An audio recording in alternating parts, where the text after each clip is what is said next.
les jeunes et l'amour, vous vous souvenez, Jérôme? Oui, Oui, pour moi, c'est une vieille histoire. Oui. C'est le thème que nous allons développer tout au long de cette semaine avec une enquête menée par la jeune Catherine Salac et le non moins jeune Bruno Gex à partir d'un sondage exclusif réalisé par l'Institut CSA de Roland-Quérol pour le compte de C'est la vie et du Parisien. Oui, alors sachez tout d'abord que depuis quelques années, bien sûr, les tabous ont volé en éclats, mais cette liberté sexuelle ne conduit pas les jeunes à s'éclater à tout crin.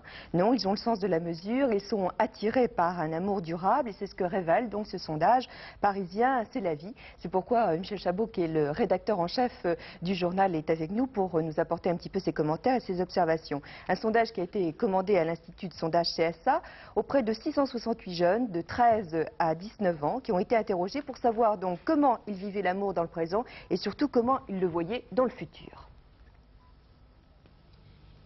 Ils sont amoureux pour plus de la moitié d'entre eux et croient à l'amour avec un grand A. Seulement 5% pensent qu'une fille doit rester vierge jusqu'au mariage. Il y a 10 ans, ils étaient 21%. Mais plus de la moitié considèrent qu'une fille doit être vierge jusqu'à une rencontre avec un garçon qu'elle aime vraiment. Sexe, oui, mais avec sentiment. Les filles sont séduites par les garçons qui ont de l'humour, mais elles ne négligent pas leur physique. Les garçons choisiront une fille pour son physique, pour la moitié d'entre eux. Après seulement intervient son humour, son intelligence, son look. À la question « Avec qui êtes-vous le plus à l'aise pour parler de sexualité ?» Les copains et copines arrivent en tête, suivis de très loin des parents. 84% d'entre eux disent ne pas avoir changé de comportement sexuel à cause du sida.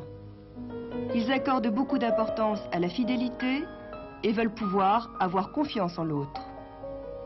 Le mariage n'est plus une finalité. 69% sont d'accord pour dire qu'un homme et une femme, vivant ensemble, ne doivent pas forcément se marier.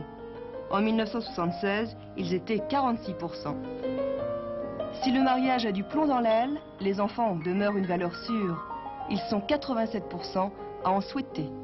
Voilà qui devrait rassurer les démographes.